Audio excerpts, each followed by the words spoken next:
Hello, everyone. Welcome back to the Big East Reborn Challenge. A lot has changed since the last time I spoke with Al Nation, as we had a late night last night playing a few more games of this challenge to get to where we are tonight to set up our epic doubleheader, the doubleheader we've all been waiting for to end season one against our in-state rival Pittsburgh, and then also close rival in West Virginia. So we'll start out by taking a look at the schedule. It's been an up and down year. We beat Navy, lost to Penn State. We all remember all these games, the epic rivalry win against Buffalo, close losses to Cincinnati, finally won a conference game against South Florida, the two heartbreaking losses against UConn and Virginia Tech that really had us demoralized, but we bounced back. We were feeling pretty down after that loss to Virginia Tech. That was a real gut punch for us, as we really wanted to beat Franklin. We really wanted to beat Franklin, but we just couldn't get it done, and we lost that one. So then last night I was up and I figured I'll just play some more games. I didn't think we had much of a chance against Louisville. We actually gave them a decent game, so we'll look at this real quick because I don't know if anyone really watched the game on YouTube. We had a 3-0 lead early on, only trailed 10-7 at halftime, and we did our typical thing where we were down 11. We managed to get a touchdown in the 2-point conversion to make it a 3-point game, but then they went down the field and scored. That's right, yeah, Nico. They went down and scored, and they beat us 24-11. So that was not, I don't know. That was not a heartbreaker. The UConn and Virginia Tech were the heartbreakers. This was we were just outmanned in this game. We were in it for a little bit, but then we finally won our second Big East Conference game. If you get a chance to go on YouTube, watch the second half of that video. This was a great game. We beat Boston College and Bill O'Brien in the snow. We had a 10-0 lead at halftime. The game was starting to get close. They made it 10-7. I thought we might be in trouble. I thought we were going to have our typical collapse, but we managed to hold on to this one in the snow and win our second conference game of the year, which sets us up for a long shot opportunity tonight. If we could somehow sweep this doubleheader, we still have a chance at a bowl game if we could finish 6-6. I don't anticipate us being able to beat both of these teams, but you never know. We're going to try. Pitt is 9-1, number 12 in the country. I looked up the records all time between Temple and Pitt, and similar to Virginia Tech, Pitt leads the all-time series 27-9. The last time Temple was able to win a game against Pitt was that same year they beat Virginia Tech in 1998. Syracuse went into, Syracuse, excuse me, Temple. Temple went into Old Pitt Stadium and knocked off Pitt 34-33 in an epic upset. So it's been almost 30 years since Temple has been able to beat Pittsburgh. They've lost the last 5 games, and unfortunately, this is another one of those in-state rivalries that has just basically died out. They haven't played in almost 15 years, and a good history of these teams playing each other. But with the new landscape of college football, you don't get to see this game very often. I didn't look up the history yet with West Virginia. We'll do that in between games. We'll check out West Virginia, see what the book is on them in Temple. They're probably pretty similar. I don't think Temple has beat West Virginia very many times. So that's what happened last night. We're 4-6. We'll check the conference standings here real quick. We're out of the basement. We're a half a game ahead of Cincinnati, and we're ahead of UConn. So we're up to 10th in the conference. At least we're not last. And before we start, I'll also give you a rundown on the recruiting. A lot has happened in the recruiting, as we still have 7 targets here. Choi, the 3-star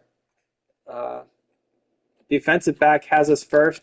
We've signed a total of how many guys here now? We got some more commits from mostly 2-star players, but we're filling out the class nonetheless. We're up to 13 players committed to Temple, 3 3-stars, 9 2-stars, and of course our 1-star free safety. That's really going to be vital for us in years to come. So, I don't know. After this game, I'll see what the chat thinks after these 2 games.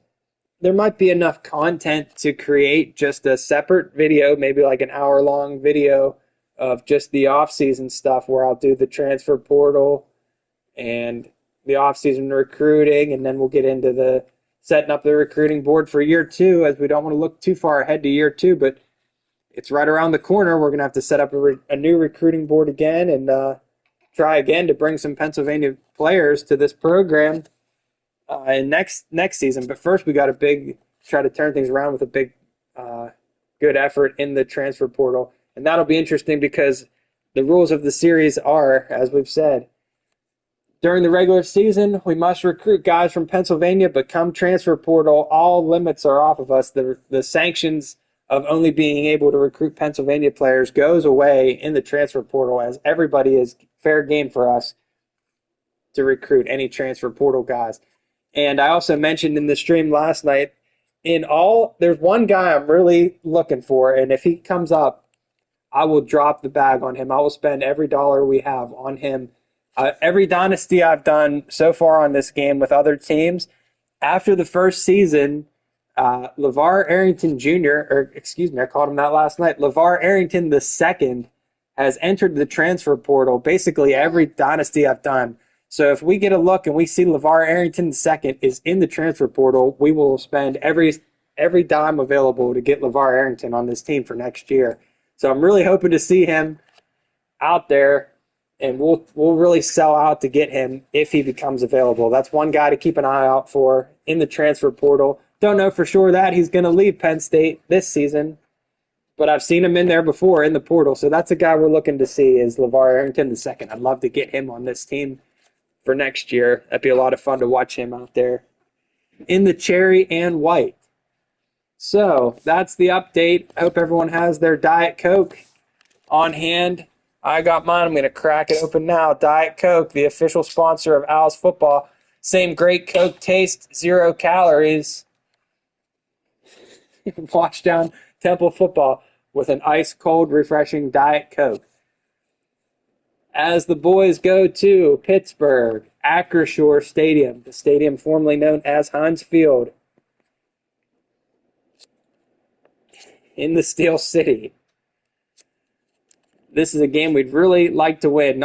You can throw out the records when we play Pitt. We're not worried about bowl games. We're not worried about what's happened in the past. We just would strictly love to somehow beat Pitt. My personal arch nemesis. Maybe not Temple's biggest arch nemesis, but Pitt is definitely my arch nemesis, as no team do I ever want to beat more than Pitt. Penn State. Temple's arch nemesis is Penn State.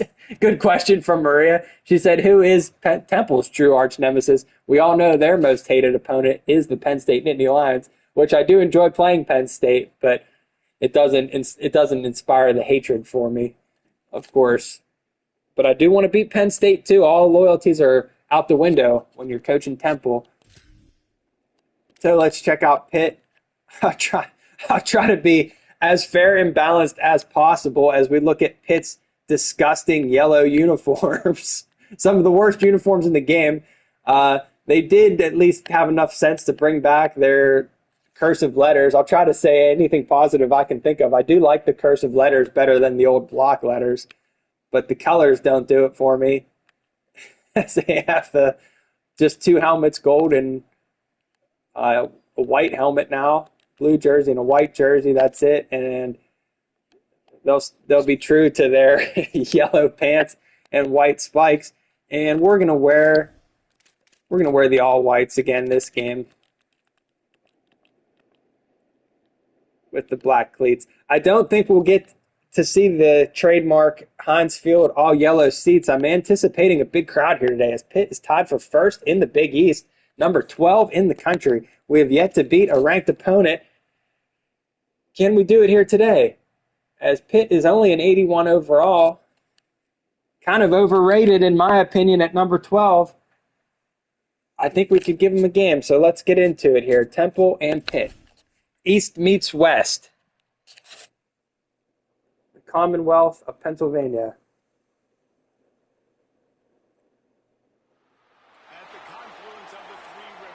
Here you can see Pitt Stadium, or Acrisure Stadium.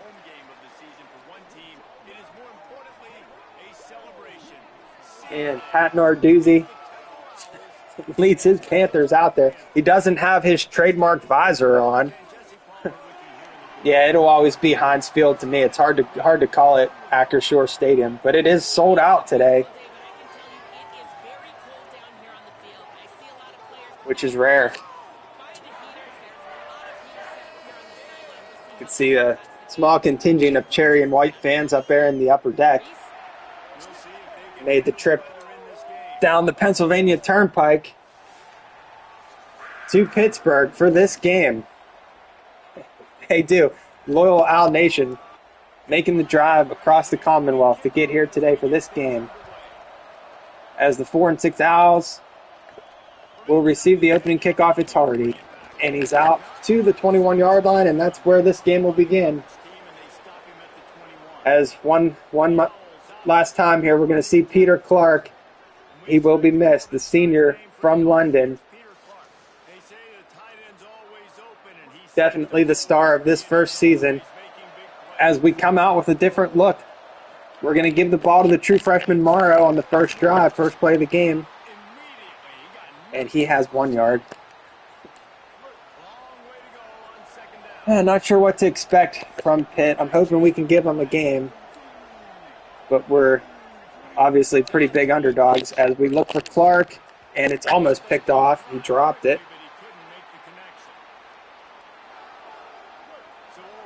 And we're faced with an early 3rd and long to begin the game here.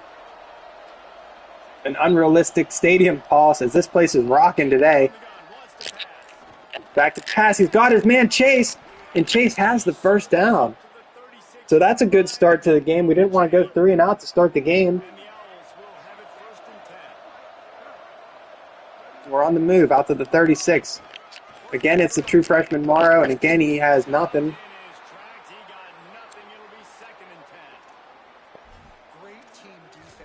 We're going to try a few different formations here today, too. I'm going to feature the pistol a little more than I have been.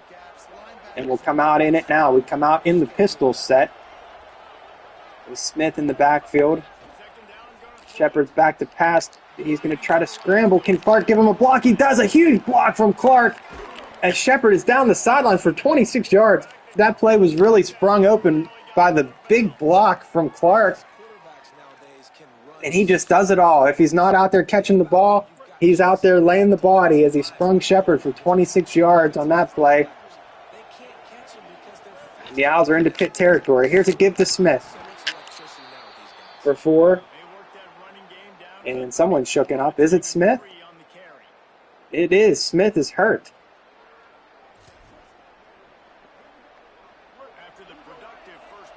So that's unfortunate. Good thing we have numerous other running backs, as we know. Brown the 5th checks into the ball game for the first time. They give it to Brown the 5th, and he's got the first down.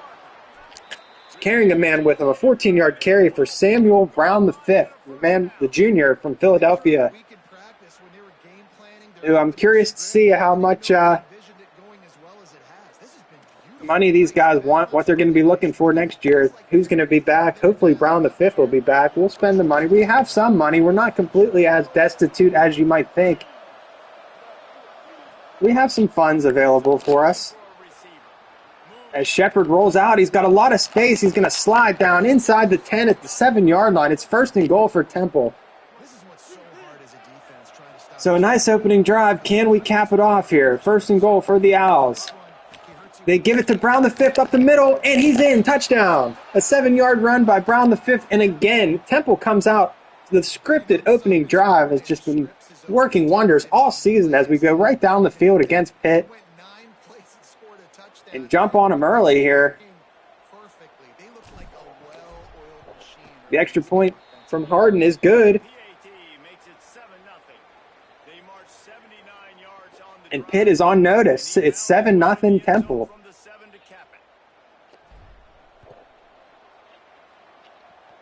Hopefully our defense can keep it up. If anyone watched that game in the snow against Boston College, our defense was something fierce that night. They were all over the Eagles. Can they keep it up here today? As you see, Ja'Kirian Turner, the running back for the Panthers. And here comes the Pitt offense. Let's do our thing here and look up the Pitt quarterback. What is his name? Mason Henschel from Oregon, Ohio. He's a sophomore. So Henschel will lead the Panther offense today. As he's back to throw, and he's got his man there for the first down. Pitt's averaging a lot of points, 4 touchdowns per game. You can see we got our offensive touchdowns per game up to 2. As Henschel comes out in the gun again, he sends his man in motion right to left. And he's back to pass. He finds his running back. And it's a nice start for the Panther offense as they're into Temple territory after just 2 plays to the 47-yard line. Henschel's back to pass again. This time it's a short drop off, 3 yards, as Dinkins makes the stop. Thanks everyone for coming. I'm really looking forward to this doubleheader tonight. Hope it's going to be a good one. As Pitt swings it out to their tight end, and they have no gain there. And we're going to send the house on this play. I'm sick of them throwing it downfield. I want to get some pressure on Henschel. We're coming out with the double safety blitz. This is an all-or-nothing type play here as we're trying to get a stop and set the tempo here against Pitt. Owls show blitz. Henschel, empty set in the backfield. The blitzes almost got home, but it didn't quite work out. We almost had him, but he's able to get it out to Kirian Turner for the first down. But we tried. We tried to send the blitz after Henschel there. Try to establish the tempo here as we almost have an interception there. That was a risky pass. They managed to catch it for 4 yards.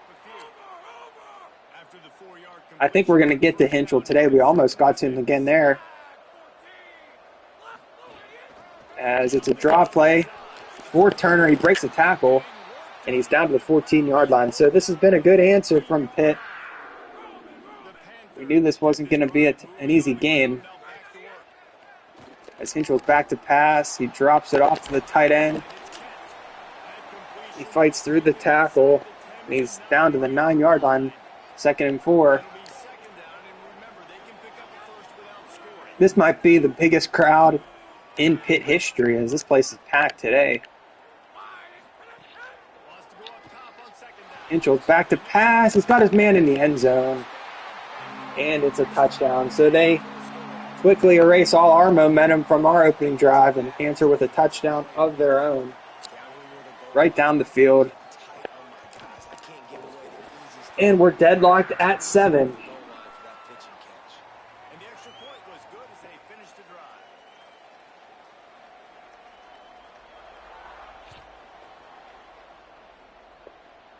Hardy's just going to call for a fair catch this time. Pitt must have watched the tape on JoJo Bermudez back there as they've kicked it to Hardy both times. And unfortunately, we're going to have to take Smith out of the game ourselves because he's hurt. And looking at the thing there, they didn't take him out, but I could see he was red and he's shooken up. So Smith is going to be unavailable for the rest of this game. So we're going to have a heavy dose of Brown the Fifth and Morrow. It's Brown the Fifth here. He pulls this guy forward for a 7-yard gain. His 3rd carry of the game. Shepard comes out in the gun. He points at Clark. Tells Clark where to go. We drop it off to Clark. He drops it. A rare drop from Clark. And again, it's third down for the Owls. 3rd and 3. It's a run with Brown the 5th. He tries to get up the middle, and it's 4th and inches from the 34-yard line. Oh, my. 3rd down and inches. Can Brown the 5th get a few inches here from the 34 from our own 34-yard line?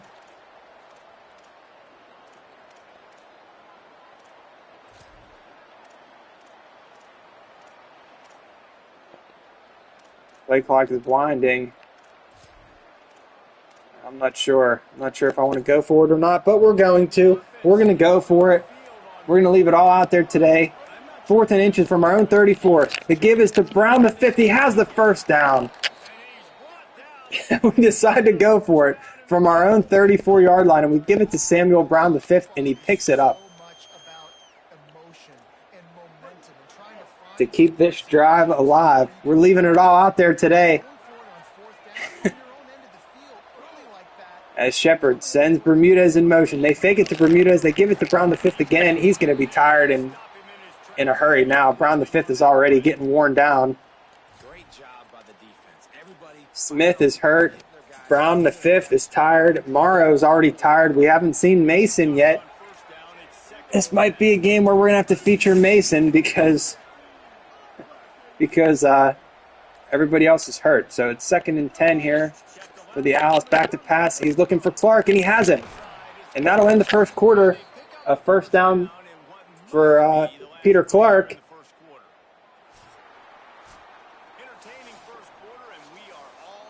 And we're back into Pitt territory. So it's 7-7 at the end of the first quarter here. It's another battle as the Owls are trying to win their first game against a ranked opponent.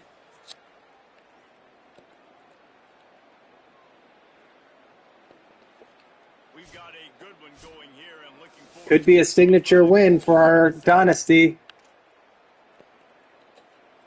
But we got a ways to go as we start the second quarter here. 1st and 10.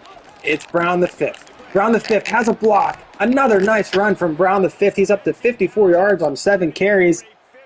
He's down to the 30-yard line.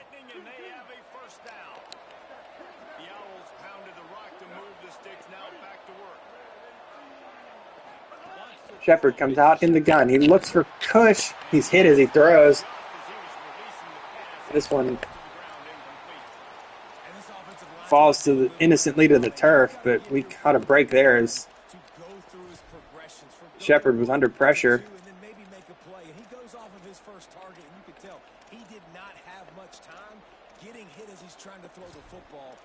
And what do I want to do now? Morrow checks back into the game on 2nd down. It's a draw play to Morrow. He has a short gain of 2, and that sets the Owls up 3rd down and 8 on the edge of field goal range for Hardin.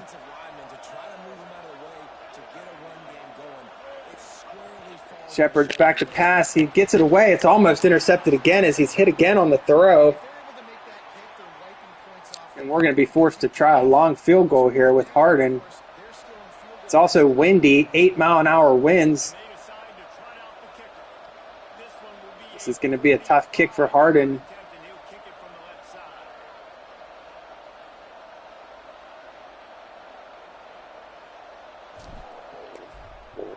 The kick is up, and we didn't play the wind quite right. Hardin misses his first field goal of the game of the season. That wind was just too strong. We had it lined up correctly. I mentioned the 8-mile-an-hour winds blowing from right to left, and they pushed the field goal just wide left. So a bad time for Hardin to miss his first field goal of the season. And that really wasn't our fault. We're going to blame the wind on that one because I actually didn't miss it too bad. I hit it perfectly. It just, the wind blew it wide. As again, you can see on Heisman difficulty, Henschel comes out, starts the game 9 for 9, never even can throw an incomplete pass. It's just unbelievable the ability these quarterbacks have. when you're playing on Heisman. He's perfect on the day as the Panthers jump there, I think. No, they call it on us. Looked like Ordonez got back in time. I don't understand that call. He didn't touch anybody. And their guy moved. That's a bad call, as the offsides gives them the first down, but we stop Hinchel in the backfield. Ordonez there makes up for the offsides on the previous play and gets Hinchel for a 3-yard loss. Hinchel's back to pass. Complete. We're not going to get demoralized no matter what happens. We still have a big game with West Virginia to come here tonight. And we're going to try to finish this season with at least some good vibes here. Try to inspire some guys from the portal that we do have this program headed in the right direction, as that one is complete. Double coverage. They convert on 3rd down.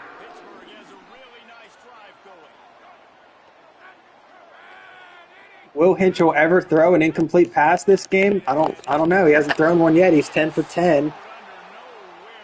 How is that even possible? He's 10 for 10 on the day. And he's been automatic so far here on this drive as he's back to pass. He's looking deep, and he has his man. He's 11 for 11, and they're down inside the 20 to the 13-yard line.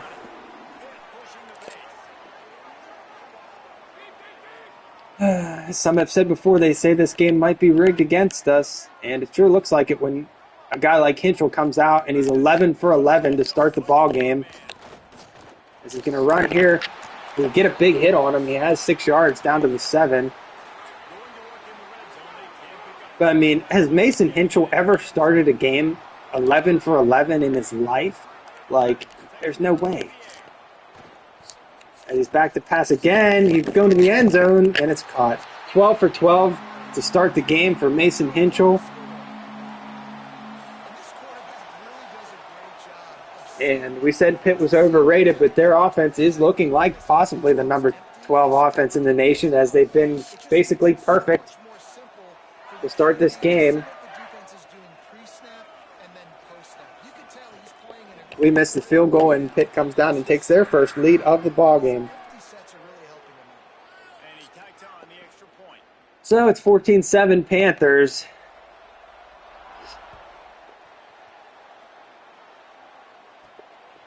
As Hardy's going to have a look at a return here. Again, they kick it to Hardy, which I wish they'd kick it over there to Bermudez. Bermudez has been good on the returns this season.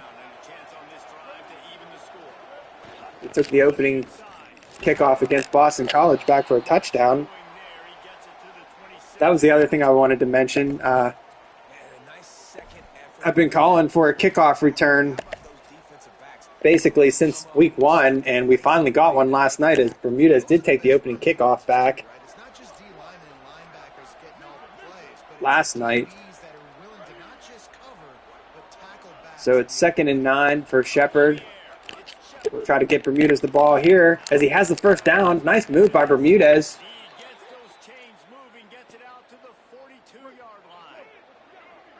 He's had a pretty good season, a few big moments. It was a shame he was out for about a month with a broken foot, but we're glad he's back now as Brown the 5th has 2 yards. Our offense is, it's like watching paint dry, watching this Owls offense in motion. Slow and, yeah, not very exciting.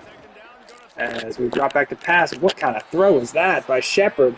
Overthrows everybody. Luckily, it was such a bad throw, he threw it over all the defenders as well, as he missed Bermudez by about 20 yards on the slant. And again, it's 3rd down, and Shepard's under all kind of pressure. Can he get outside? He's trying to get outside. He keeps his feet in bounds, and he has the first down. A totally busted play there. And that's can we get the snap off? We can't get the snap off, but a great play there by Shepard as he looked like he was about to be sacked. He somehow gets outside, keeps his feet along the sidelines, and extends this drive. as Clark fakes the motion. We give it to Brown the fifth. A big hole up the middle for Brown the fifth as he's down to the 22-yard line.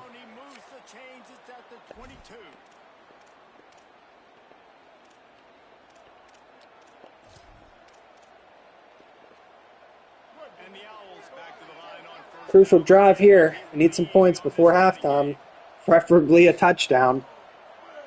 As Morrow checks back into the game, they give it to him on the draw. Another big hole up the middle for Morrow. He makes a man miss, and he's down to the 5-yard line. First and goal for Temple.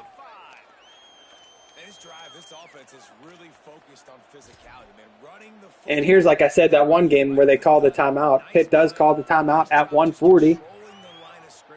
It's like clockwork with this game. You know exactly what they're going to do and when they're going to do it. No surprises. Doesn't make it any easier to beat. But Pitt calls a timeout as it's first and goal for Temple. The give is to Morrow, and he's stopped at the 4. Second and goal. We're going to try to power this in because we're not kicking any field goals from inside the 5 like Pat Narduzzi does. This is 4-down territory for the Owls for sure as the give goes to Morrow again, but we're not going to need all 4 downs. Morrow is into the end zone. And Temple responds. So 3 drives for Temple, 2 touchdowns and a missed field goal. As hopefully this win doesn't screw up our extra point. It doesn't. And we've come back to tie the game at 14. A nice 9-play, 73-yard drive as we answer the touchdown from Pittsburgh. Is there any way we could ever hold them for 1:36? Not the way Hinchell's playing as they take this one back to the 15. We're going to come out in a zone defense. Four defensive backs.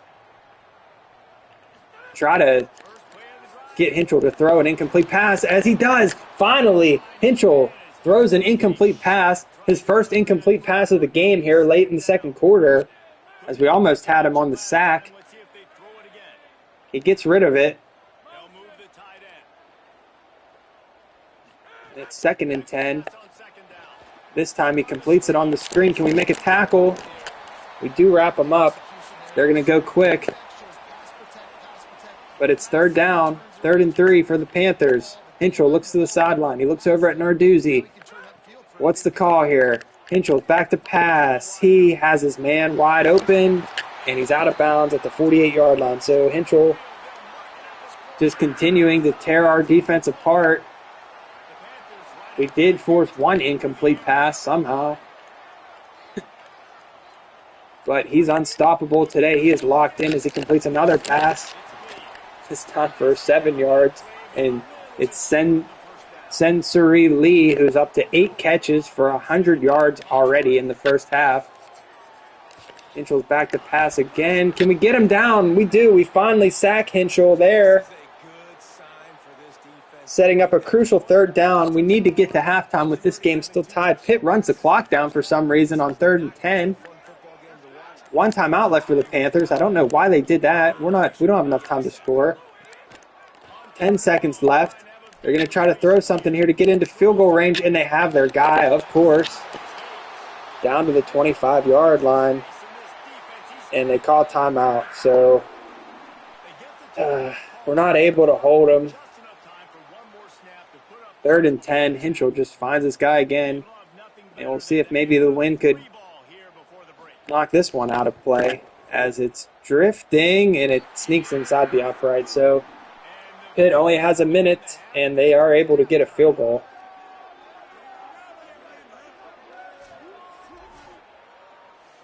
But a decent half there as it switches from day to night here in Pittsburgh. Narduzzi and the Panthers take a 3-point lead to the locker room. Arizona beat SMU. I know we were all curious about that game. And it's the Wildcats able to escape with a 3-point victory. Talk about an upset.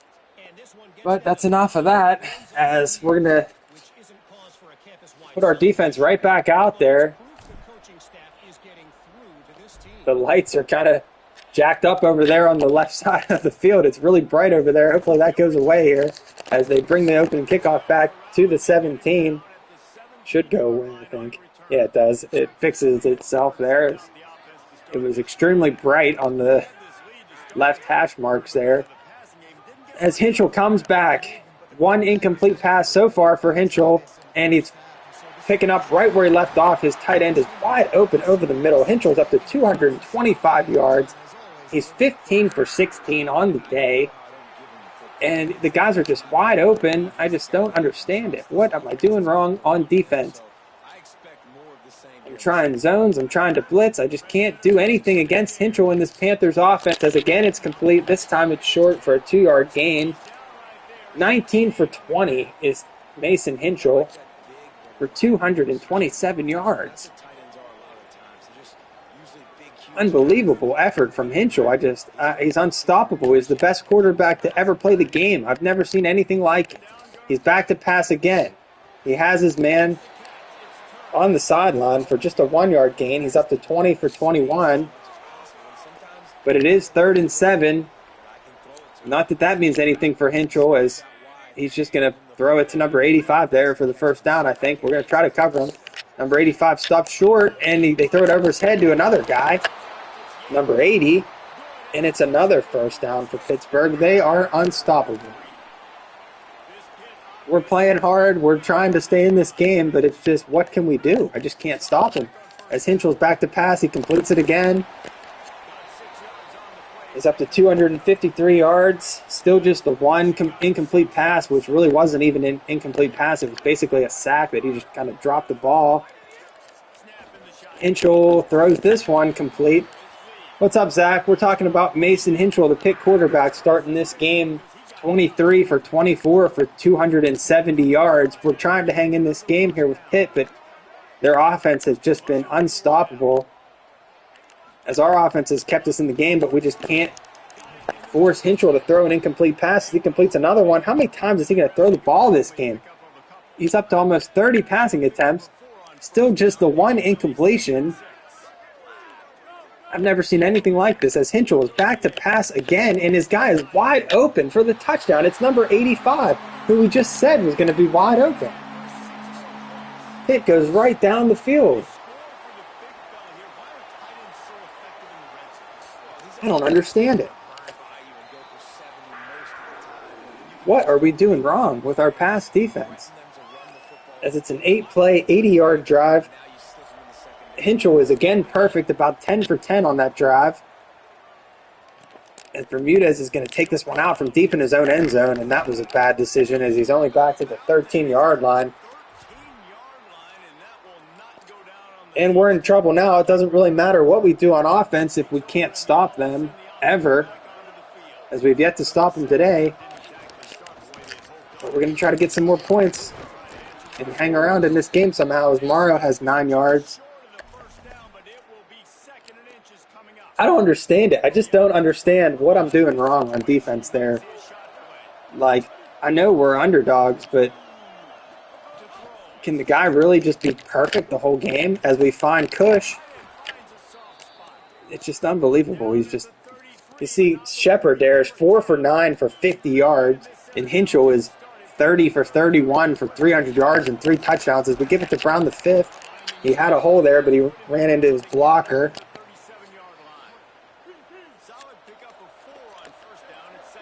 I'll bring up 2nd and 6. Shepard rolls out. He's going to keep this one. Oh, they were all over at that time. And he manages to get back to the line of scrimmage. And just like that, it's 3rd and 6 for our offense here. Shepard quiets the crowd for some reason. He looks for Clark. He has him. That was a good throw as Shepard was hit as he let that one go, but he gets it to Clark. Just Clark's second catch of the ball game. We're not giving up. No quit in this team. As it's Brown the fifth again, his 11th carry of the game. He's up to 85 yards. Another nice day for Brown the fifth. 2nd and 4 here. Shepard sends Brown the fifth away from him. Shepard rolls out. He forces it to Bermudez. That was a risky pass, and it's dropped. Lucky that wasn't picked off. I wanted to run with it, but I didn't think Shepard could get anywhere. So it's 4 down territory again here. We give it to Brown the fifth. He cuts back. Nice move by Brown the fifth. He has all kind of space out there. Nice run from Brown the fifth. Oh no, that is the last thing we wanted to see. Clark comes up lame on the play. Peter Clark is shooken up again. He was hurt in our opener. And that's the last thing we need. As Clark is slow to get up on the play. I hope he's all right. We'll see. But that's not good. We don't want to see Clark injured as Morrow carries it for a short gain. Still no update on Clark. He tore his Achilles. There it is. You see it on the screen. I got to take a screenshot of that. Oh, it won't let me.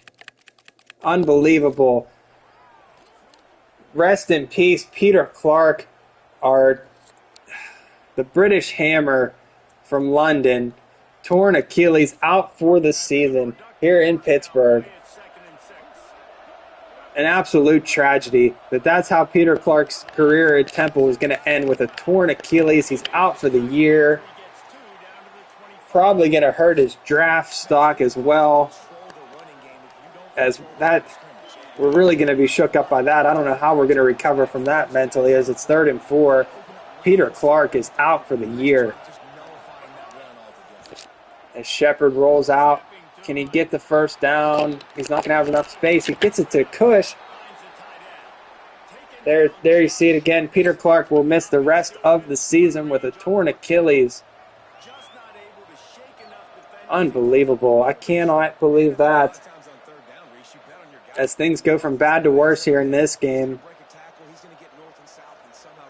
We're going to have 4th and inches. We're going to go for it with the wind and stuff. We're going to try to pick up this first down, but let's try to win this one for Clark. The legend of the series, his career at Temple ends in a sad way as Brown the fifth is hit.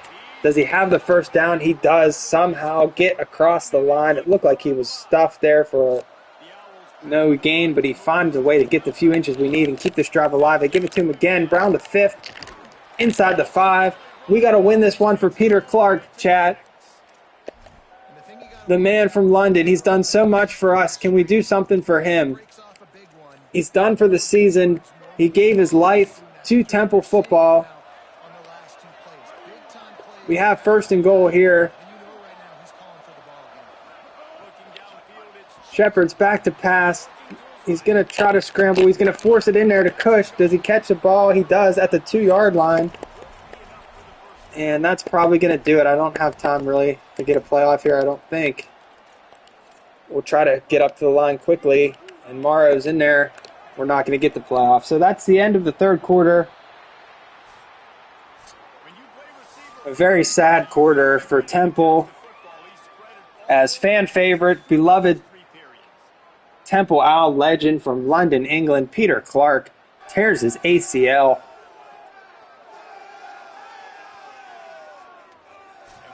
And he will not be forgotten. So that's our mission now, to try to win this game for Clark somehow, some way, as it's 2nd and goal to start the 4th quarter. We give it to Morrow up the middle. He's stopped for no gain. Why are we giving it to Morrow? He's tired. Where is Brown the fifth? This is again 4 down territory as Brown the fifth checks into the game again. 3rd and goal from the 2. We give it to Brown. He's hit just short. They were in a weird set. I'm going to try to hurry up to the line and just power it in with Brown the fifth again. 4th and goal from the 1. Temple rushes up to the line. They give it to Brown the fifth, and he's in. On 4th and goal, Brown the fifth, his 2nd touchdown of the game as he strikes the Heisman post a la Desmond Howard there. Give it to him. Give Brown the fifth the Heisman. He's earned it. And the linemen are dancing with him. Everybody was loving that touchdown as the Owls rush up to the line and power it in with Brown the fifth, his 2nd touchdown of the game. 119 yards, 2 touchdowns on the day for Brown the fifth. And the Owls are back in this game. But undoubtedly, I hate to harp on it, but undoubtedly the story of this game, as we went 17 plays, 87 yards in 4.5 minutes, a great drive there to keep this game alive. But without a doubt, the story from this game is going to be the tragic injury to Peter Clark. Torn Achilles tendon, ending his game and quite possibly his career. As Mason Hinchell comes back out there, does anyone think we can ever get Mason Hinchell to throw a pick or do something? He's been absolutely perfect, and I mean perfect. 1 incomplete pass today. Just 1 incomplete pass as they come out and run. I wish they'd do more of that, as it's just a 1-yard gain. 2nd and 9 for Hinchell and the Panthers. Hinchell gives it off again. They decide to run it twice, and it sets up a 3rd and 4. Can we ever get a stop? We've yet to stop Pitt today. We haven't stopped him once all day. 3rd and 4 for Pitt. Hinchell in the gun. Sends his man in motion from left to right. Hinchell's back to pass. He's got all kind of guys to pick from. I didn't know which one he was going to throw it to because he had 4 guys wide open there. I don't know how it can be. Everybody on the field was open. What is our defense doing?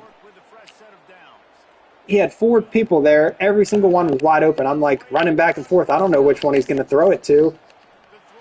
As this one's tipped up in the air, that could have been our chance there. Hinchell throws his 2nd incomplete pass of the day. That's a headline there. Just a 2nd incomplete pass, as the last play you saw everybody's wide open. Hinchell's back to pass again. This time it's complete. But again, they're just short. It's 3rd and 2. We're going to send the house, try to get to Hinchell. We're not stopping anybody anyway, so it doesn't matter if we have people back there. We're sending the house on this play. We try to get to Hinchell. He has number 85 who breaks a tackle. Can we get him? Doesn't look like it. Nope, we can't. We can't even tackle him, and he's into the end zone. Hinchell, 35 for 37 today. 400 yards, completely perfect all day. We didn't stop the Panthers once this game, not one time. They scored every time they had the ball, and Peter Clark tore his ACL. So we really tried hard in this game, but what are you supposed to do when Pitt just scores every single time they have the ball? They complete every pass they throw, as Hardy has a lane. Oh, he's just too slow. He's just too slow. Hardy had the lane there. Looked like that could be a touchdown, but they run him down somehow. Still enough time here if we can hurry, but it doesn't really matter since we can't stop them at all. And I don't know who to throw the ball to, as Clark is out for the season now with a torn ACL. We look for Green. Green has it. 1st down. We're trying to go quick. Everybody's hurt. Morrow's still in the game. He's hurt. He can't get outside.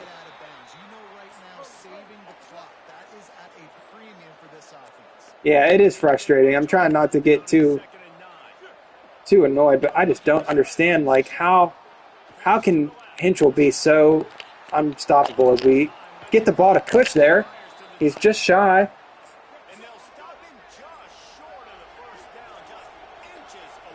Third and inches. We're trying to go quick. Our offense is not built for this, as Morrow has it up the middle. Nice carry. He's down to the 29, and now Morrow is shooken up. As, well, I think it's time to go to Mason. He's the only running back we haven't used yet today. We'll sub Mason in. Smith is hurt. Morrow's hurt. We're saving Brown. Brown's been big down at the goal line. We'll need him again, hopefully. Freshman running back being attended to. We hope he's able to get back in the game shortly. Holly Rowe will keep us up to date. So it's 1st and 10 for the Owls here. Desperate for something to try to extend this game. Still plenty of time. Shepard's under pressure. He's just going to throw this one away, and there we get the intentional grounding. That's going to be a drive killer here. Yeah, that is your fault, Shepard. Shepard throws that one into the stands while he's still in the pocket. Bruised ribs for Morrow. And we're in free fall now as it's going to be 2nd and 22.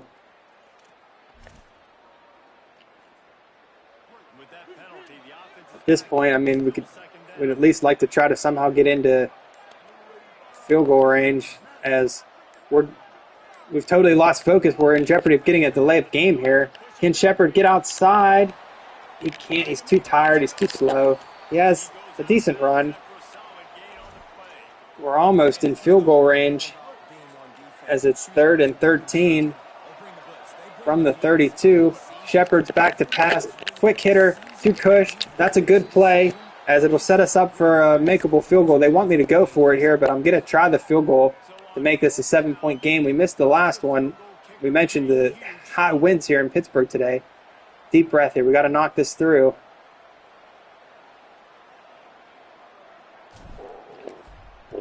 As the kick is up and good. So Harden redeems himself. We get the field goal.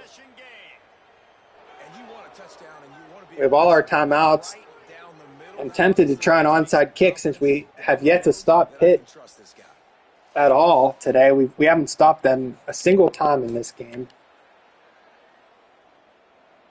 But with a 2-minute warning and all our timeouts, we're going to kick the ball back to Pitt and see if our defense can somehow, some way get a stop. 7-point game here. We came into this game big underdogs. We played hard. We lost our star player, Peter Clark, for the season with a torn Achilles. Hinchell has only thrown 2 incomplete passes the entire game. Will he ever make a mistake? Now would be the time for one. Hinchell sends his man from left to right, and we jump off sides. Ordonez for the 2nd time today. Calling for the blitz. Okay, that's probably not a bad idea. Try to send some pressure to send his way. As Ordonez jumps off sides. Let's see. Try this one. We'll try linebacker blitz. I tried blitzing him. He just gets rid of it. Hinchell back to pass. The blitz can't quite get to him. We almost had him. We dove at his feet. He's up to 359 yards. And they'll have to run one more play here before the 2-minute warning. Don't forget, after this, we're going to finish the season. We are going to play West Virginia as well as Pitt runs it here. And we'll let them take it to the 2-minute warning, I guess. As it'll be 2nd and 11.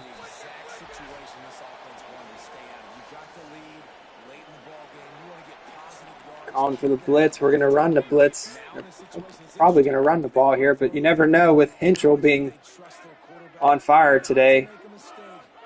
Hinchell throws it. Our guys just run right past him. Unbelievable. And he's gone. We tackle him at the 13-yard line. Hinchell's up to 400 yards. Just terrible. One of the greatest performances I've ever seen from a quarterback. Hinchell just unstoppable today. We don't stop Pitt a single time in this game. They run it. We tackle them. We're going to use our 2nd timeout. So we played hard here. We were big underdogs against Pitt, number 12 in the country at 9-1. Our dreams of going to a bowl didn't really die here. They most likely died in East Hartford, Connecticut when we lost that game to UConn. That was probably where it really, the dream of going to a bowl game this season ended. As it's 3rd down.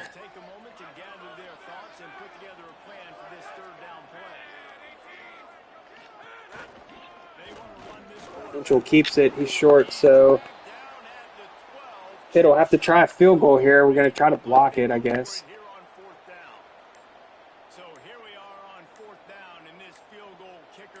We jump. If we're offsides, they make it anyway. I was trying desperately to get in there for a blocked field goal.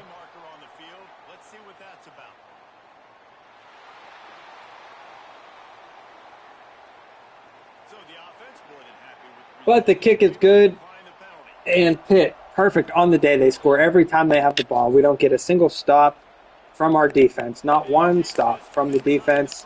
As Hardy, now Hardy breaks it. He's going to be gone. Will they run him down? They won't. Touchdown. Temple returns the kickoff. We'll have to try an onside kick, but a nice return from Hardy. His first return up for a touchdown this season. The extra point is good. We at least cover the spread here as Hardy takes that kickoff back, and we're going to have a chance to try an onside kick here. It's the punter, Atten.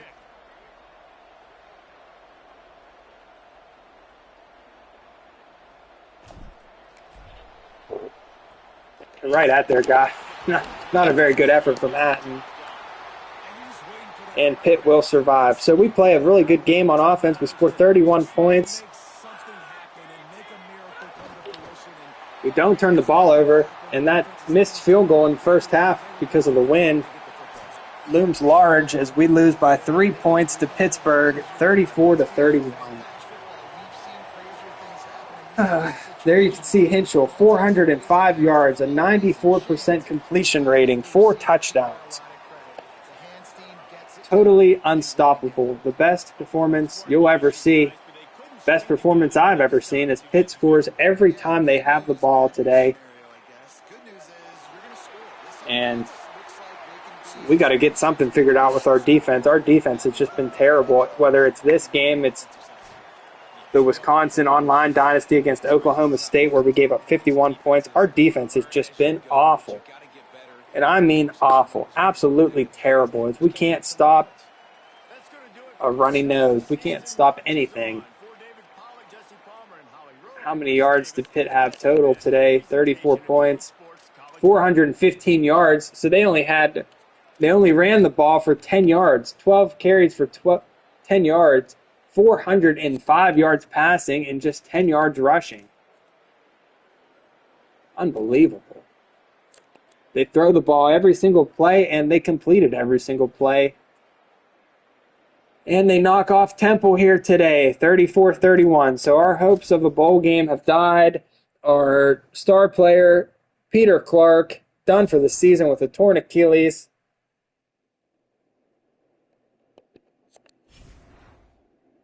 And that's been kind of the way this first series at Temple, this season at Temple has gone, as we fought a 4-7 on the season with one game to go. Senior day, an 8 o'clock kickoff at Lincoln Financial Field against the Mountaineers of West Virginia. So before we start this game, let's take a look. What is the all-time series with West Virginia and Temple? And I'll tease our next thing we're going to do probably maybe tomorrow night. We'll play one because I have to get them in. I wouldn't probably play tomorrow, but I have to get them in for the online dynasty. All of our goals are still in front of us. Don't forget about Badger Nation in the Wisconsin Challenge, the online dynasty, the Standard League. As Wisconsin opens up Big Ten play, everything's still in front of the Badgers as they are 1-2 as we continue to lose on this channel. But we go on the road to Happy Valley to take on the number 8 Nittany Lions and Matt Campbell. So that'll probably be tomorrow night. We'll play one game tomorrow. Wisconsin goes on the road to Beaver Stadium to take on Penn State in their Big Ten opener.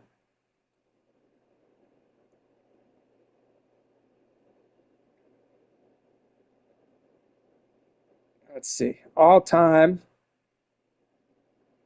West Virginia leads the all-time series with Temple 24-12.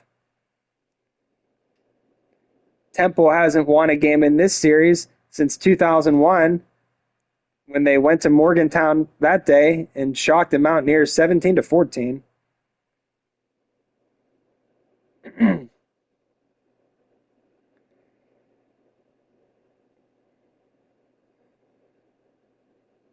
So, the other thing I wanted to see what people thought about is after this game, I don't know how late it'll be. I'm sure everyone wants to. 2 games is a lot to watch in one night. Um, I'm debating on whether to do the off-season transfer portal and stuff as part of this stream, or like I said, I think I did say that earlier. It'd probably be enough content to just create a whole separate video. Um, I don't know how interesting that'll be to watch us flip through our recruits and spend our points as Hassenauer commits, the 2-star wideout from Altoona.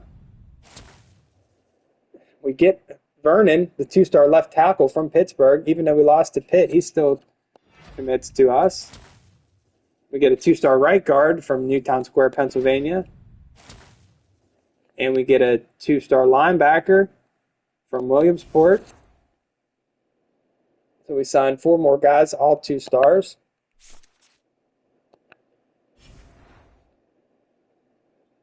I don't know. I don't know if I should make a separate video about like an off-season recruiting. We could do like to fill the time up. We could do all of our off-season stuff for this year, and then move ahead to next year and set up the schedule and set up the our second recruiting class and stuff. So maybe I'll do that. It's not really crucial that anyone comes to that, but if you're interested in it, maybe I could do that separately.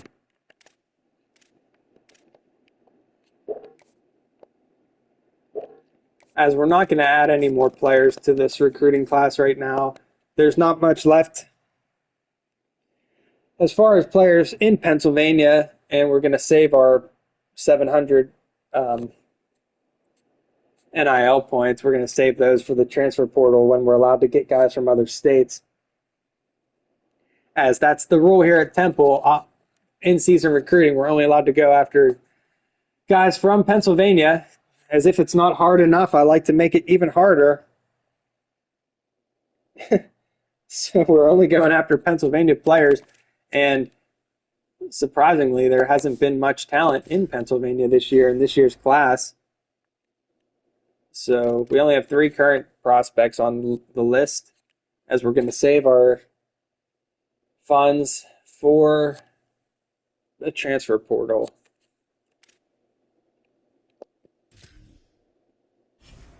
Here we look at our recruiting. Rest in peace, Peter Clark. He is done. He is done for the season with a torn Achilles tendon suffered in Pittsburgh on that choppy turf at Acrisure Stadium.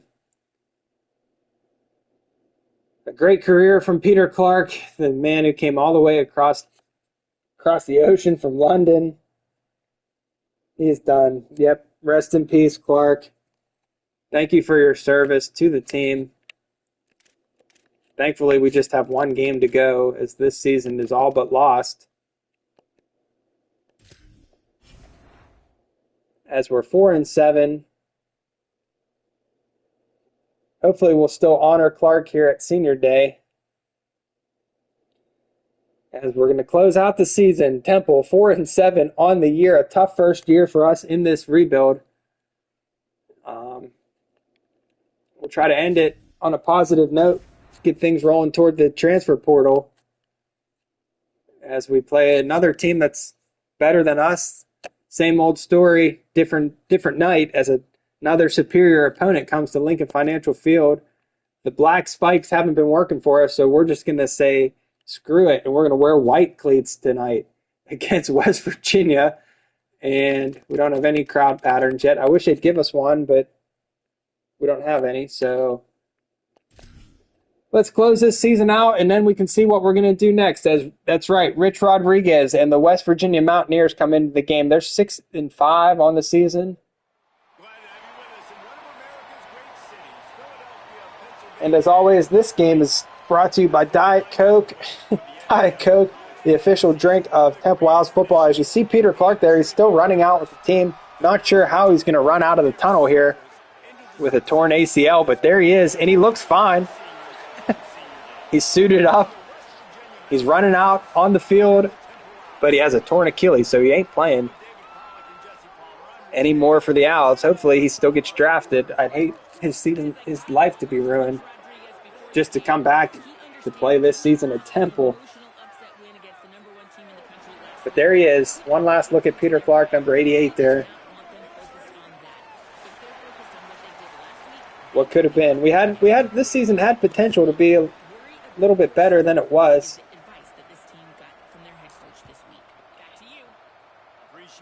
As Hardy still fired up from that kickoff return against Pitt at the end of the game. Brings this one back to the 19. I'm going to have to watch some videos or something to try to figure out what I'm doing wrong on defense. I appreciate the insight trying to blitz. I was trying to blitz. I don't know what is wrong with my defense, as we're just getting picked apart. But we'll see what we can do here against West Virginia. Not sure who their quarterback is, as it's a gift tomorrow. One of my favorite series on YouTube right now. I don't know if any of you are familiar with any, not to plug any other content creators, but I like Mr. Hurricane. He's doing a West Virginia rebuild right now, and he's having a heck of a time. I watched his first season as he went like 4-8, I think, in his first season. So he was having a rough time at West Virginia. A pretty good series, pretty interesting series. I like it. As we come out here, it's intercepted. Not a great start to this game, as they're going to take this one back to the 10. And that's where this game starts. Shepherd is shook up now. They got the coal miner hat on. And we're back at it. We're back at it here with Temple, as we lose to Pitt in the first game of the doubleheader. We come out on the opening drive, and it's an interception by West Virginia, and they're in business here early from the 12. As they keep it for a 2-yard loss. We're backed up to start this game. Senior day here in South Philly. West Virginia sends the man in motion. I thought he had it. They swing it out to Prince Strachan. I know some of these players from Mr. Hurricane series. That's Prince Strachan there. I know him. He's a great wideout.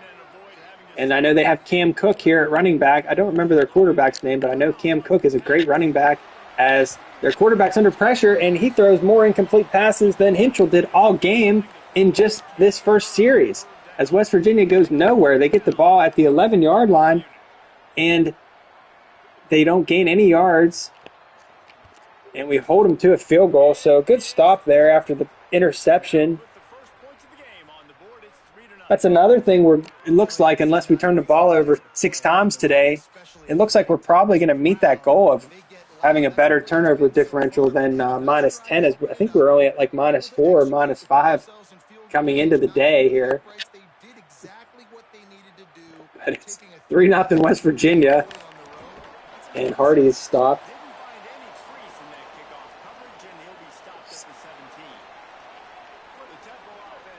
As I think we just, I see we're down to 6 viewers now, but if anyone noticed, I think we just hit an all-time record on the channel. I saw we had 12 people in here there for a second. As I'm trying to promote this series more on my TikTok and get the word out about the series, I think we were in the double digits there. I saw 12 on the viewer list for just a moment. Guess they weren't interested when they saw that early interception. They said, why would we watch this? As they missed that run, though, from Shepherd. Shepherd has the first down.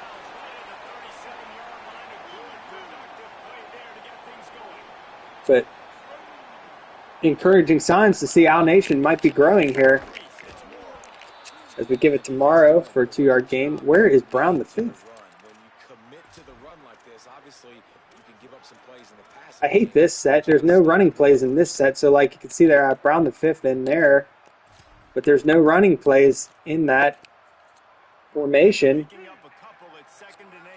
Oh, we're going to try this play again. We're going to try to get it out to Brown the fifth on a screen. See if he could get something. He's got the ball, and he's hit behind the line for a 5-yard loss. So we continue to struggle here. I'll be glad when this year's over. Not that things are going to be any better next year. But it's been a long season, and I'll be looking forward to a fresh start next year. As Shepard's going to run again. He has another first down on the scramble.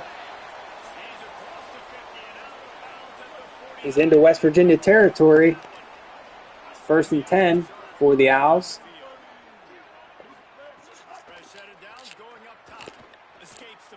I don't know why I threw that ball back across my body into coverage.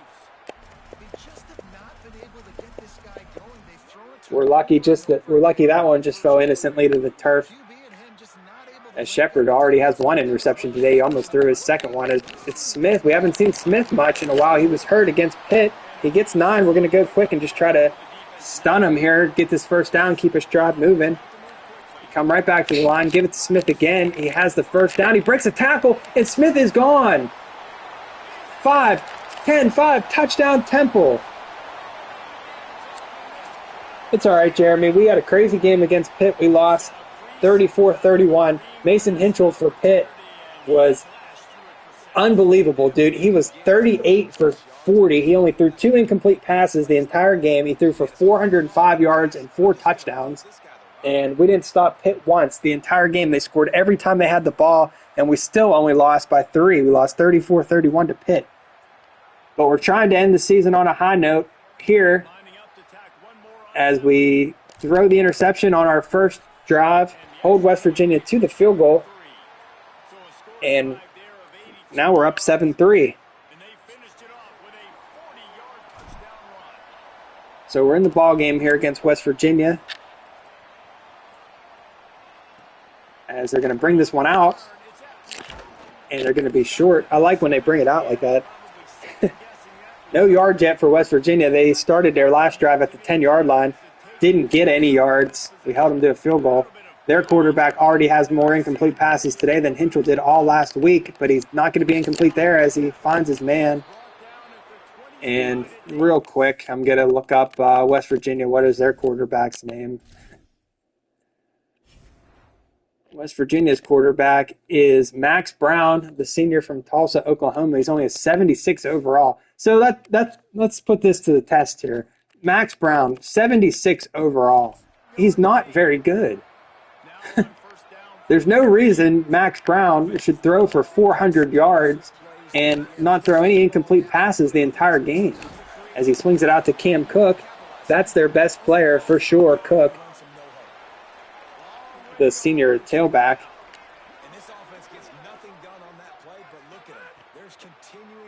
Brown back to pass. This one's caught. He breaks a tackle, but he's still going to be short. 3rd and 9. He's still 4 for 5. I mean, he doesn't have much yards yet, but like they never throw incomplete passes. They're just perfect. Everything they throw seems to find somebody. As Brown is going to scramble, can we get him? We do. Brown tries to scramble. We get him short of the line to gain, and West Virginia is going to be forced to punt. So 2 possessions for the Mountaineer offense. They don't pick up. They might have 1 first down there, but they don't get much, as Bermudez is just going to let this one go into the end zone. And that's where we'll start this next drive. So it's 7-3 lead for the Owls. Late in the first quarter, we give it off to Smith, who had the big run last time.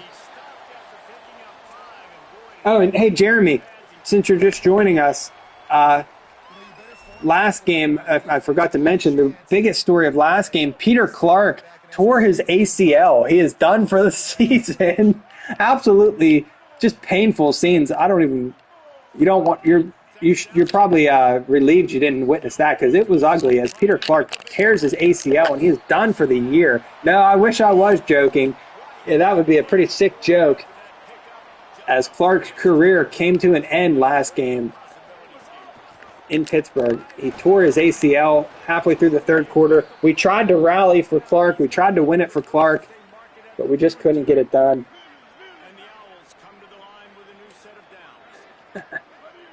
There ain't no gas in it. That's a nice Sling Blade reference from Zach. Give me one of them big ones. French fried taters. Anyone else in the chat familiar with Sling Blade? A movie I thought was going to be hilarious, but actually turned out to be extremely sad as Smith carries it again for the first down. There ain't no gas in it. It took me a second. I'm like, what is that from? I had to think about it for a second. But that is the Sling Blade. As Chase has the first down. So the vibes are high again, despite all the tragedy we have suffered here tonight. Loss to Pitt and the loss of Peter Clark. As we go to the end of the first quarter here in South Philly on Senior Day, Temple leading West Virginia 7-3.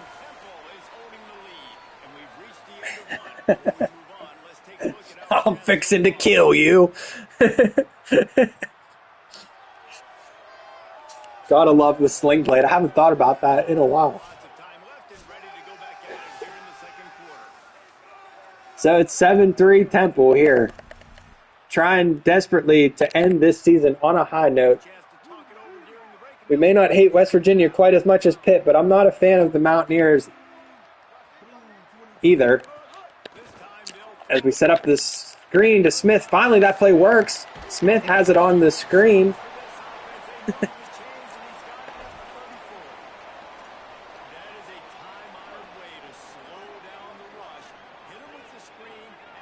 It's 1st and 10. Shepard to give to Smith. Another big hole up the middle for Smith. Can he get a block?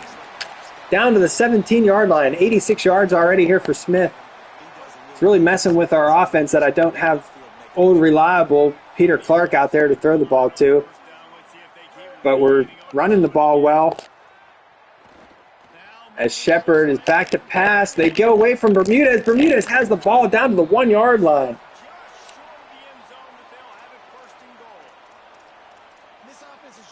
They were looking for the run there as Shepard rolled out. And he finds Bermudez. And this is the area of the field where we like to feature Brown the Fifth. And Brown the Fifth, also a reliable. That's been a nice change of pace down at the goal line. The discovery of Brown the Fifth, the power back, as he gets in again. And we have a big lead once again. It's 14-3 Temple. Can we make this one stand up? Can we end this season on a high note? Another nice drive from the Owls. Early in the second quarter, they take an 11-point lead over Rich Rodriguez and the Mountaineers. West Virginia likes to bring this one back, and oh no.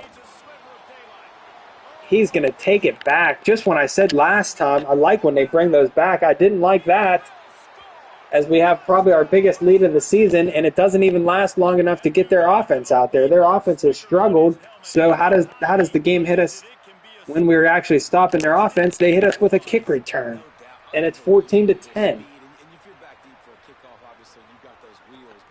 Right up the middle of the field. This is not a game or a series for someone that's weak-minded. It's broken me down a few times, but I'm not going to let it get to me today, as this season's all but lost. We're just trying to end the season with a win.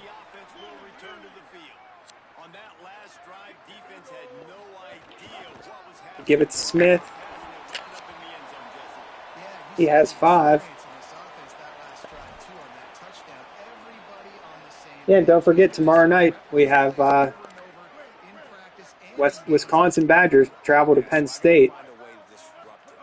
So look forward to that one. As Shepard's going to run, he's going to slide down. He tries to slide down. He takes a big hit, and he's going to be shooken up on that. Definitely. Yep, he's semi-hurt. As I tried to slide, but he didn't get down in time, and he takes a big hit. But he does get the first down. As we send the man in motion, it's Smith. I try to get greedy and get outside.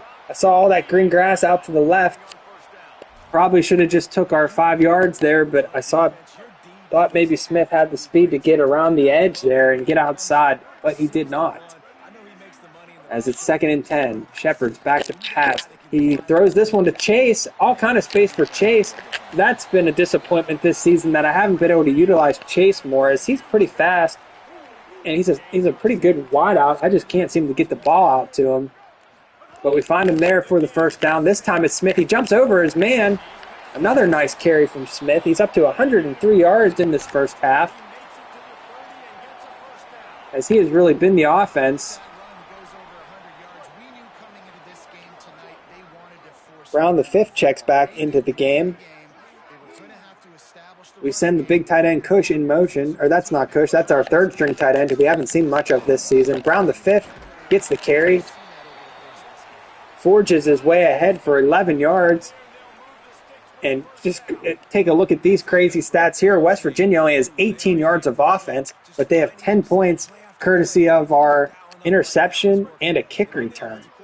Only 14 yards for the Mountaineer offense in this whole half. But we still just have a 4-point lead as it's Smith again.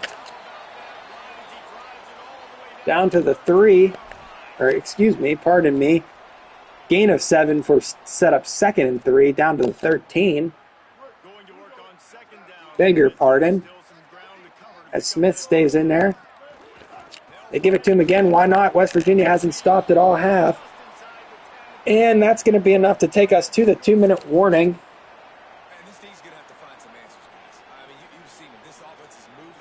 Temple giving West Virginia a good battle here. Who cares about the yards? Like, step up right here, try to force them into a 4th down, try to make them kick. If we somehow win this game, we're going to be kicking ourselves about all the games we blew this season. We certainly had the opportunities in front of us to take Temple back to the promised land of a bowl game. But we'll get there. Our job security is still okay. They still believe in what we're trying to do here at Temple. It's a long-term fix. As Smith takes this one for a short gain, 2nd and goal. It's going to take us some time to build this team up. Shepard looks for Cush. What kind of throw? Shepard throws it a mile over Cush's head. He's wide open at the goal line. He's picked off again for the 2nd time. Unbelievable. So we're trying to stay positive here, but they don't make it easy, as West Virginia has the coal miner hat out again. As Smith, look at this throw. I don't want to relive it, but look at this play here. Look at this here.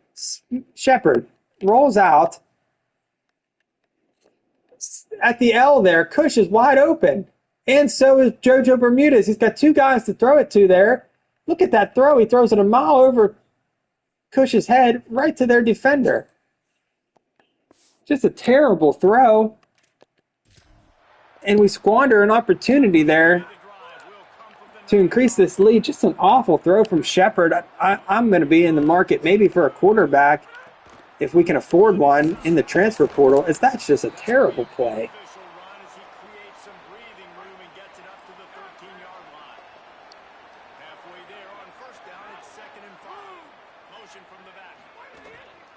But you got to be able to overcome these things. We're actually going to risk it here and call timeout as we sack Max Brown.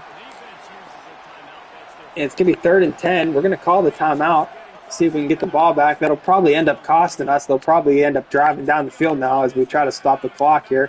But we do take our first timeout. And as we said, West Virginia comes out and Max Brown finds his man down the seam. And now they're on the move. They probably would have tried to run the clock out. We got greedy again as they were at the 8-yard line, 3rd and 10. Thought maybe we could flip the field and get a stop, but we can't. And now the Mountaineers are on the move for the first time today, really, as their offense has not even been on the field hardly at all.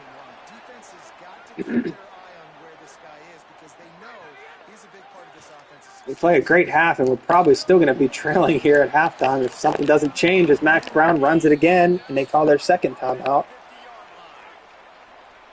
So everyone can see we're really trying here.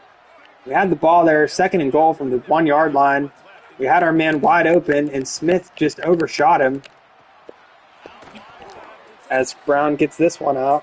Now they're rolling. Now they're cooking with gas. West Virginia on the move. trying to take the lead here in a half where they have just been dominated as Max Brown slides down at the 33-yard line. 38 seconds to go. Can we somehow hold them to a field goal? Probably not, as they're going to be throwing the ball downfield most likely. We're trying to creep on this guy. We get Brown. Not a sack. I thought it was a sack, but he actually was a yard past the line of scrimmage. Clock continues to roll down to 20 seconds. Brown's back to pass. He has his man out there for the first down, and they use their last timeout with about 14 seconds to go.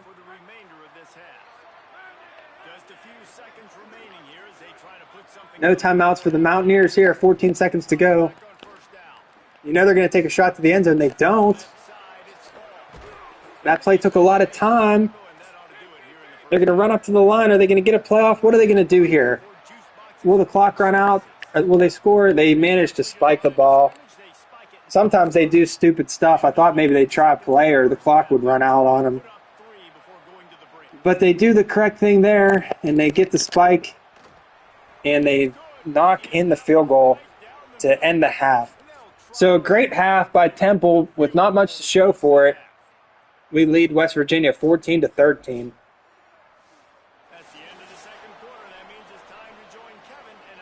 And that one is not on the defense for a change. That half is on the offense as Peter Clark is still out there with me for some reason. He looks fine, but we all know he has a torn ACL. I don't know why he's dressed for this game. I guess just for moral support as Purdue knocks off Indiana.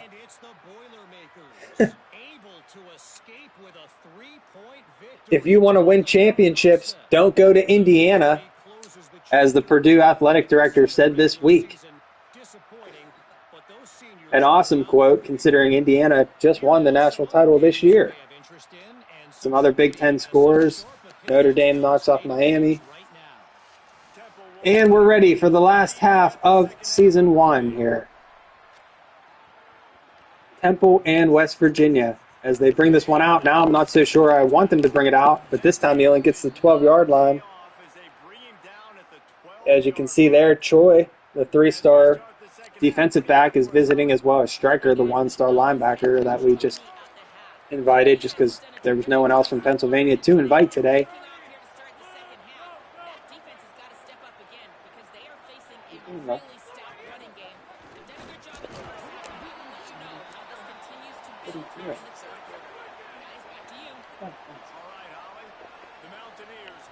Second down and 6. Max Brown's back to pass. He's under pressure. He finds Cam Cook out of the backfield. He's shifty. Makes the first guy miss. As we're trying not to get discouraged, this is shaping up to be another tough one here. As we've really outplayed West Virginia. They give it to Cook, but it doesn't seem like it's going to matter. Our guy crumples at his feet. He breaks another tackle. We finally wrap him up there.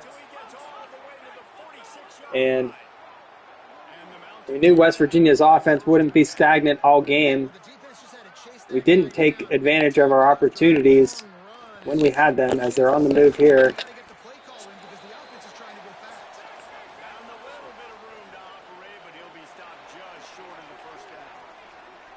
This wasn't the worst season I've ever played, but it's certainly in the conversation as we're trying to avoid our 8th loss of the season. Cook runs it there. He doesn't get the first down. It's 3rd and 1. It's certainly not one for the record book as Brown keeps it, and he's short. And West Virginia's going to punt. Yep, I'm ready for Brown to just turn into Pat Mahomes here.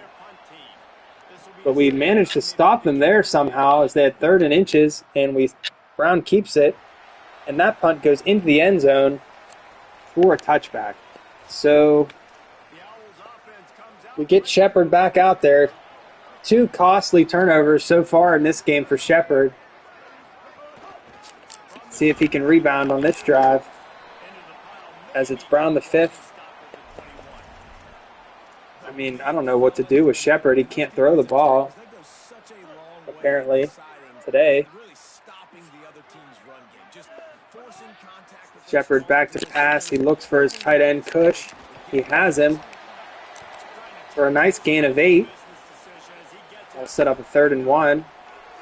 It's so important that this offense is able to stay on schedule. And what that means is keeping third downs manageable. That last completion to the From the 29, Smith comes back into the game. This time he's set up on the left side of Shepard. They give it to Smith. He has the first down.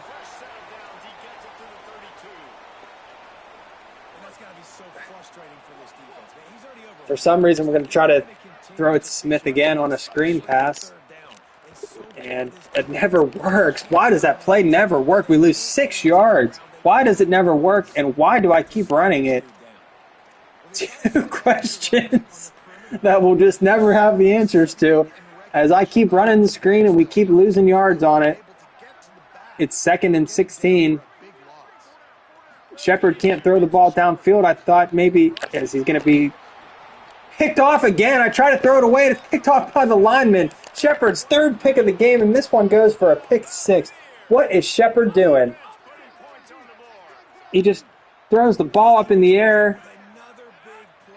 So West Virginia's offense has been terrible today. It's their defense that has been the story. 3 interceptions for Shepard. This one goes the other way. The big lineman picks him off. And that's just a microcosm of our season as the defense finally shows up today and Shepard just decides to throw an interception every time he drops back to pass. And it's 19-14, West Virginia. We give it to Smith, or that's actually Brown the 5th. I beg your pardon. Brown the 5th, only 4 carries today. There's 6 yards. Shepard comes out in the gun. Who's he going to throw this one to? He's actually going to run this time. He has the first down. He takes a big hit at the 41. This quarterback, man, looks like he's playing angry right now. He did not I don't know what to run, through the last time out on the field. You could see him as Shepard has just could not wait to get back out there, and that's on lost his mind today. 3 turnovers, all of them costly. 2 of them leading to points and 1 of them taking points away from us, as Smith has another big carry here. The run game has been working at least. We're down to the 39-yard line. We've come this far. We're not going to give up today. As we're trying to finish this season with something positive. Smith is back to pass. Bermudez just stops there. A miscommunication. I thought he was going to keep going on the cross. this quarterback right now is in a groove. But instead, yeah, it seems like we have a lot of Smith fans. So we'll make sure if he's only a junior, we'll make sure if he wants some money, That's why the ball's coming out of his hands. we'll pay him to keep Smith around for season 2. As Shepard throws that one in the ground. I'm on the verge of bringing in Smolik to finish this season. I'm getting sick of looking at Shepard out there. I don't know what he's doing. I'm thinking I might bring in Smolik. He's pretty terrible, though. I need a little bit more protection from this offensive line. I don't know. 3rd and 8. This is 4-down territory, so we're gonna try to trick them with a run because we're gonna go for it no matter what. As we give it to Morrow, they aren't ready for the run. Morrow has a big hole up the middle. He has the first down. We know what happened last time we were down here is Shepard threw the interception in the end zone. As Mason checks into the game for the first time, we haven't seen him in a few weeks. He should be fresh. We give it to Mason. He has a nice carry for 9 yards. And now our other tight end, Cush, is injured. 3rd down, money down. You figured they might probably get him the football. They do, and they get the first down. And that would be the definition. As this team is falling apart, we're ready for this season to be over. It's 2nd and inches. I can do whatever I want next. I can But we still have a chance in this game somehow, as West Virginia is letting us hang around. We give it to Mason. Mason has nothing. He's short, 3rd and inches. And it's a strained pec for defenses, man. They pull the run blitzes. They understand the formations. It might be a run play Cush. percentages. And then you got to deal with the It's big 3rd and inches from the 7. bodies near the line of scrimmage. Shepard is obviously exhausted from all those interceptions. They'll give this one up the middle to Morrow, and Morrow is in. Touchdown, Temple. We regain the lead here in the 3rd quarter. And we're going to go for 2 to try to make this a 3-point game.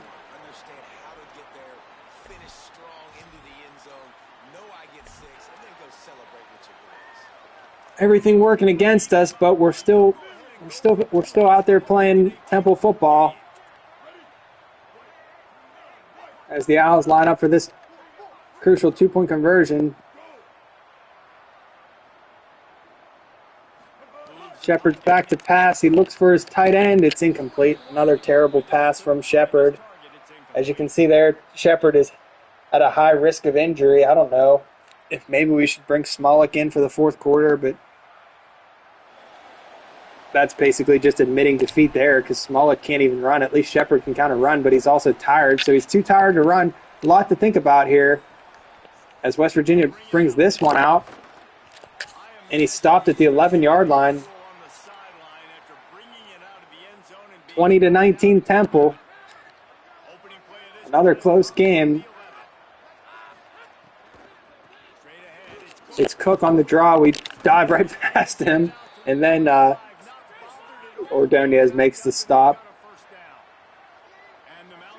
West Virginia goes up tempo here. Brown in the gun. Cook to his left. He calls the audible. His man goes in motion from right to left. They give it to Cook. He doesn't have much, a 3-yard gain as they continue to go fast here. We're near the end of the third quarter. Thanks, everyone, for sticking around for this doubleheader here tonight as Cook is stopped. 3rd and 5. West Virginia going to try to get one more playoff here at the end of the third quarter. It's Brown in the gun.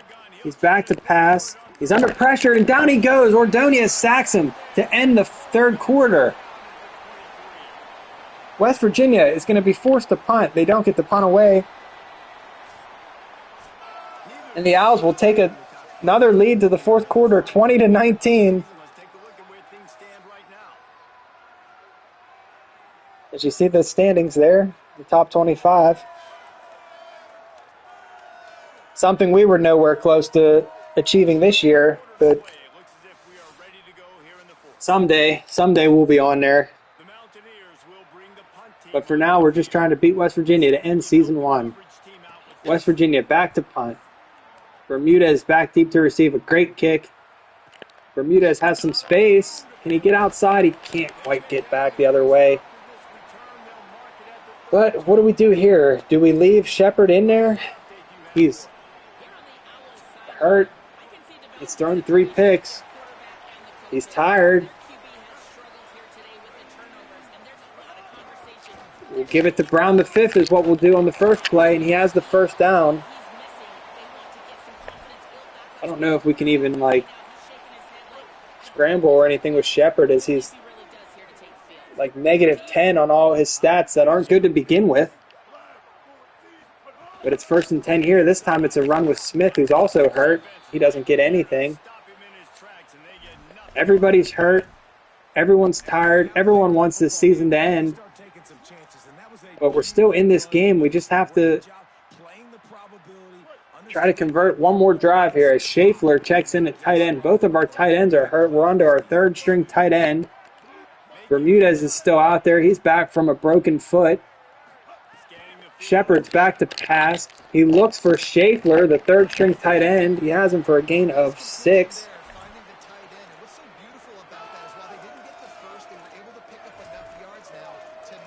We're in that stupid formation with Brown the 5th that doesn't have any runs available. Come back to another set featuring Brown the 5th as it's 3rd and 4 here from midfield. The give is to Brown the 5th. He doesn't have the first down. It's 4th and inches, and we're going for it. 4th and inches from the 48-yard line. This one is drawn up for Brown the 5th. Can he get an inch here at the 48-yard line? They give it to him. He is hit, and he has the first down. Brown the 5th comes through with the first down. The clock continues to move. Cush comes back hurt. Guys are playing hurt. I like to see it.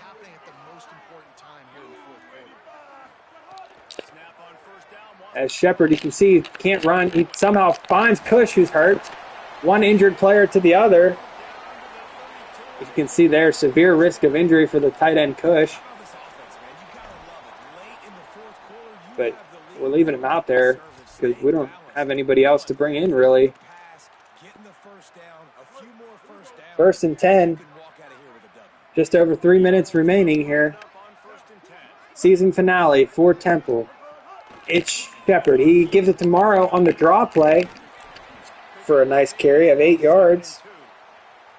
At this point of the game, the offense has the lead. The offensive coordinator knows they want to keep running the football, so he's going back. What can we do here? We're at the 24-yard line, leading by 1. Everybody's hurt, as I keep saying. The season has been dreadful. Can we end on a positive note here? Brown the fifth checks in at running back. No hurry here for the Owls. As Shepard gives it to Brown the fifth, he has the first down, and now West Virginia will start to use their timeouts. 2:55 to go. West Virginia uses their first timeout. We're at the 19-yard line. First and 10. Again, it's Brown the fifth. Brown the fifth, we're going to continue to feature him here as he has 8 yards. We have Rich Rodriguez nervous as we're going to give it to Brown the fifth again, of course, on 2nd and 2. Here's Brown the fifth. Does he have the first down? He does not. It's 3rd and inches.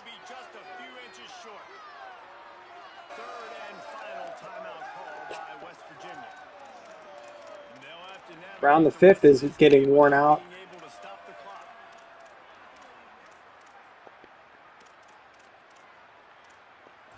What do we have in the playbook here? 3rd and inches.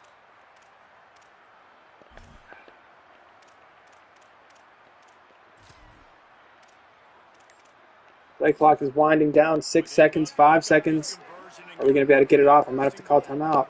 We do get it off. It's Morrow. Does he have the first down? He doesn't. He's just short. Morrow is just short there. 4th and inches. No timeouts left for West Virginia. We're going to go for it here on 4th and inches from the 9-yard line. We let the play clock run all the way down. Try to give it to the true freshman Morrow. One more time. Shepard can't scramble or throw. He's too hurt. That's why I keep just running the ball. I know it's not very interesting to watch, but we're going to try to get this 4th and inches here as it's Morrow. He's up the middle, and he has the first down. That'll take us to the 2-minute warning, and they have no timeouts left. We should be able to kill this clock. We are. Temple is going to win this game as we're just going to take 3 knees, and we're going to end this season with a 1-point victory. We convert on 4th down there. West Virginia doesn't have any timeouts. We just got to watch the clock, make sure we kill it every time, and we should be able to kneel this one out. Yeah, we can. One more knee will do it.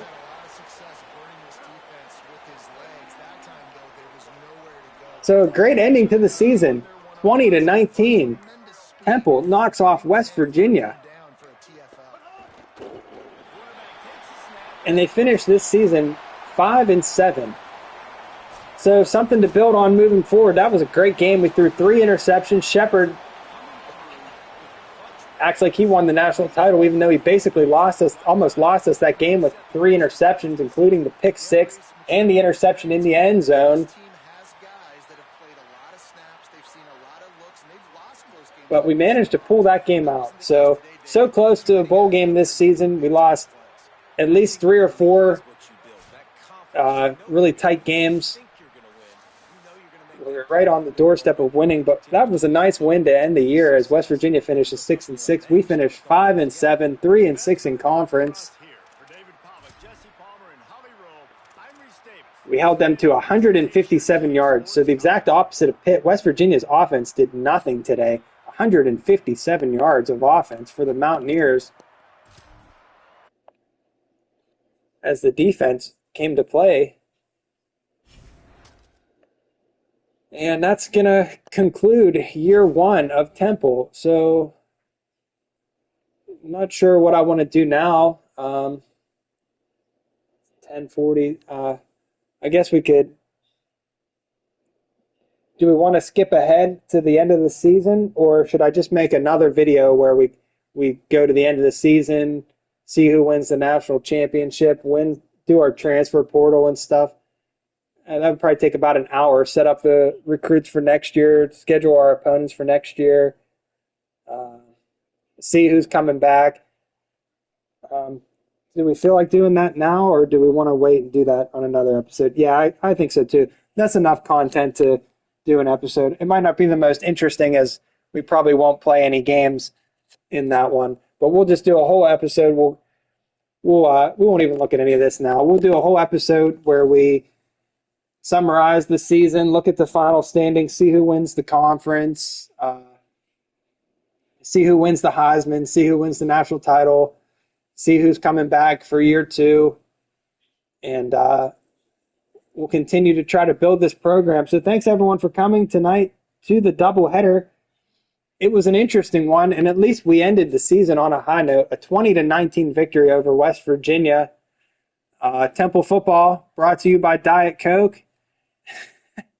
Great taste, no calories, a fun night, a tough season. A few times I was really having some existential crises, wondering, should I continue this challenge? Is it too hard? But the support from Owl Nation really kept us going on our darkest days, as Owl Nation was with us through it all. We conclude season 1 here of the Temple Challenge. Look for this on YouTube. I'll try to make some more TikToks, and we'll sign off for the night. So everyone have a good week. Thanks for attending season 1 of Temple football, and look forward for plenty more to come. And tomorrow night, my loving wife is going to let me play a game of Standard League football on our anniversary, our 2-year anniversary. We're going to go to a nice dinner and come back and close the night off an anniversary showdown, Penn State and Wisconsin. So nothing says love and marriage like the Standard League Online Football Dynasty, as we'll have that for you. Just a 1-game feature, because I don't want to spend too much time screwing around on college football on our anniversary. But now the commissioner is really like, oh, you got to get your games in quickly. So we'll have to get that game in tomorrow, as we'll take on Penn State tomorrow night on our anniversary. So good night, everybody. Thanks for coming, and we'll catch you at the next episode. Signing off from South Philly, this has been Owls Football, the Big East Reborn. Good night.